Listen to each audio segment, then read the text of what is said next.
the regular people. And I think, I like to, I always give a shout out to LA because, a lot of people in Hollywood, when they come to LA, they don't go south of the 10 freeway. Yeah. Their whole focus is Hollywood, North, and the Valley.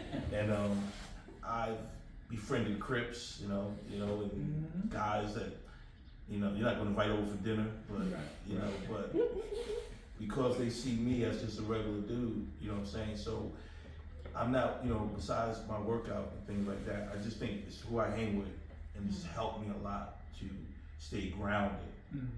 Because this is a game, like Philippe said, there is no, there's no degree, there's no, you can go get theatrical training, you know what I mean? Yeah, But but you ain't, there's no, it's sweat equity in your business. you can leave the day somebody drives the street, I like your look, make you a millionaire tomorrow. And here you got a guy who's been doing it for 30 years and he can't get, you know what I mean? He can't get a look at it. So I just think that that's what's really helped me. And then I think staying focused on my on my goal, you know what I mean? And being an individual helps you because a lot of I don't speak for other people, a lot of people, your downfall can be following someone else. And it sounds crazy, but that's all part of you, for me, the mental part of letting someone else dictate my moves.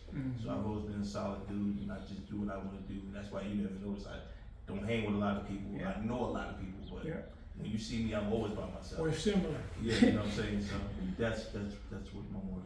Go ahead, Oscar. So, I just want to say thank you for sharing, all three of you, because,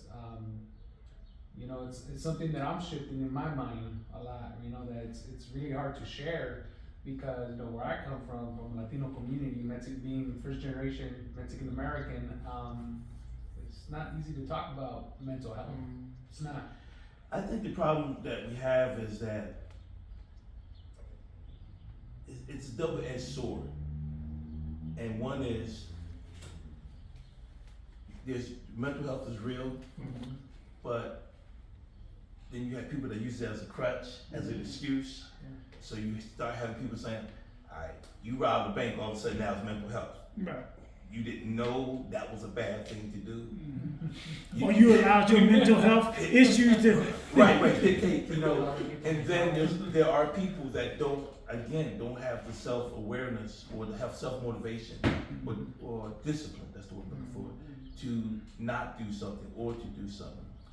And what I found out is, I just, be honest with you, maybe the last 10 years felt comfortable telling people that I'm a foster kid and all of that. When you're a kid and you're a foster kid and you go to school and they ask, well, is your dad coming to school or is your mom coming for the event? My mom never took a day off, she did housework, my foster mom did, so she couldn't do that. And then you're you're lying to the kids because you don't want to know your story, you know what I mean? But what I found out, man, is that you're more powerful telling your story because you don't know who you want to affect. And I don't like to be corny, but I've done it where somebody goes, yo, that was me, you know what I mean? So I think in terms of what you're saying, you just have to, you can talk to 20 people, and I'll say this last thing, and it's funny you said that, but this is what happened to me. Always a talker, whatever. But for some reason, when we used to have auditoriums, when people would come and talk to we would have I don't know if they do it now in schools. They do. Okay, where they have they'll have a cop come, or they have some Career professional- days. Career day. Yeah, but they didn't call it career day, Right. they just called it Assemblies. assemblies, exactly. For some reason, anytime we had assembly, I would pay attention. Like, it would be the only time, you know what I mean? Like, I'd be running, I was never dumb, but I would pay attention. And I would always see something in someone that I was like, wow, maybe I can learn something from. So I learned that when you talk about yourself, like Dorsey said earlier, in our community, when we talk about ourselves, it's considered bragging. So I think that's why a lot of us shut down. But I'm learning now, there's a way to be humble, but at the same time, let people know what you're doing. Yeah, no, absolutely. I think as Amir and you all speak, and it's just not that long ago, right? I just recently put my mental health and my physical health our priority Right. before my work, before anything. And I've noticed that it really has made a dramatic difference. I see more doors opening for me.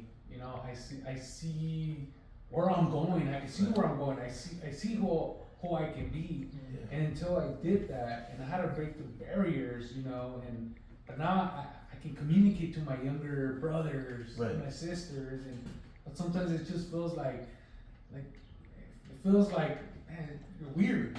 You know, like you're weird. Well, you gotta remember, you wear who you are.